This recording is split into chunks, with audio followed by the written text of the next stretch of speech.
45 seconds ఇవ్వండి. Bull put spread గురించి మాట్లాడుకుందాం. బుల్ పుట్ అంటే బుల్లిష్ వ్యూని పుట్తో ప్లే చేయాలి ఆర్ ట్రేడ్ చేయాలి అంటే ఇది యూజ్ చేస్తాం. ఇది ఎప్పుడు యూజ్ చేయాలి?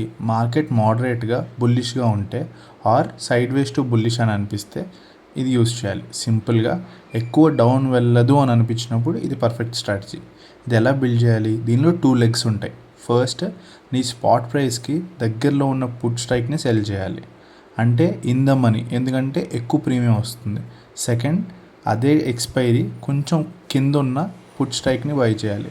ఇది ప్రొటెక్షన్ కోసం, చిన్న ప్రీమియంతో పోతుంది. ఎగ్జాంపుల్లో చూద్దాం. నిఫ్టీ స్పాట్ 25,000 ఉంటే 24,900 పుట్ని సెల్ చేస్తావు. ఫర్ ఎగ్జాంపుల్ దాని ప్రీమియం 120 అనుకుందాం. 24,800 పుట్ని బై చేస్తావు. సో ఇది 50 రూపీస్ అనుకుందాం. సో నీ నెట్ క్రెడిట్ 120 - 50 అంటే 70 పర్ లాట్. నీ లాట్ సైజ్ బట్టి మల్టిప్లై చేస్తే నీకు వచ్చే టోటల్ ప్రీమియం వస్తుంది. దీనికి మ్యాక్స్ ప్రాఫిట్ నెట్ క్రెడిట్ మాత్రమే, అంటే 70. ఇది ఎప్పుడు ఎక్స్పైరీకి 24,900 కన్నా పైన ఉంటే అప్పుడు నీకు ఈ ఫుల్ ప్రాఫిట్ వస్తుంది. మ్యాక్స్ లాస్ ఏంటి? స్ట్రైక్స్ మధ్య డిఫరెన్స్, అంటే 100 మైనస్ నెట్ క్రెడిట్ ఎంత? 50, ఇందాక మాట్లాడుకున్నట్టు.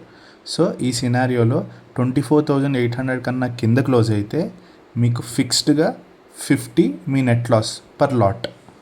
ఇందులో బ్రేక్ ఈవెన్ ఎలా క్యాలిక్యులేట్ చేయాలి? మీ sold strike minus net credit. ఈ ఎగ్జాంపుల్లో 24,900 మీ సోల్డ్ స్ట్రైక్ మైనస్ 50, అంటే 24,850 కన్నా పైన క్లోజ్ అయితే మార్కెట్ మీరు ప్రాఫిటబుల్గా ఉంటారు.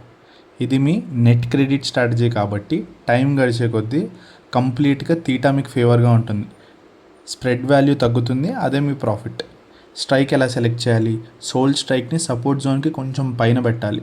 ఆర్డర్ బ్లాక్ ఆర్ ఓయిన్ బేస్ చేసుకుని ఇది యూజ్ చేయొచ్చు. బాట్ స్ట్రైక్ని సోల్డ్ స్ట్రైక్ కన్నా 100 to 150 పాయింట్స్ కింద పెట్టాలి. రిస్క్ రివార్డ్ బట్టి ఇది అడ్జస్ట్ చేసుకోండి. దీని ఎగ్జిట్ రూల్, మ్యాక్స్ ప్రాఫిట్లో 70 to 80% వచ్చాక మొత్తం ఎక్స్పైరీ వరకు వెయిట్ చేయకుండా బుక్ చేసేయండి. లాస్ట్ సైడ్లో సోల్డ్ స్ట్రైక్ బ్రేక్ అయితే స్ప్రెడ్ని క్లోజ్ చేసేయండి, హోప్తో హోల్డ్ చేయొద్దు. ఇక్కడ కామన్ మిస్టేక్, సపోర్ట్ బేస్ లేకుండా ర్యాండమ్గా స్ట్రైక్ సెలెక్ట్ చేస్తారు. సోల్డ్ స్ట్రైక్ని ఎప్పుడు రియల్ సపోర్ట్ జోన్ ప్రీవియస్ స్వింగ్లో కానీ ఆర్డర్ బ్లాక్ దగ్గర కానీ పెట్టండి. ఇంకొక చిన్న సజెషన్, మ్యాక్స్ లాస్ని ముందే సెలెక్ట్ చేసుకోండి. అది చూసుకుని దాంతో మీరు కంఫర్టబుల్గా ఉన్నారు అంటే మాత్రమే ఎంట్రీ అవ్వండి.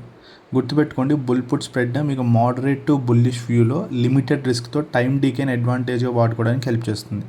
నేకెడ్ సెల్లింగ్ అంటే ఇది చాలా సేఫ్. ఈ full breakdown, strike selection, adjustment rules అన్నీ నా ఫ్రీ పీడిఎఫ్లో పెట్టాను. పీడిఎఫ్ అని కామెంట్ చేయండి, డిఎం చేస్తా. చలో నెక్స్ట్ వీడియోలో మళ్ళీ కలుద్దాం. బాయ్.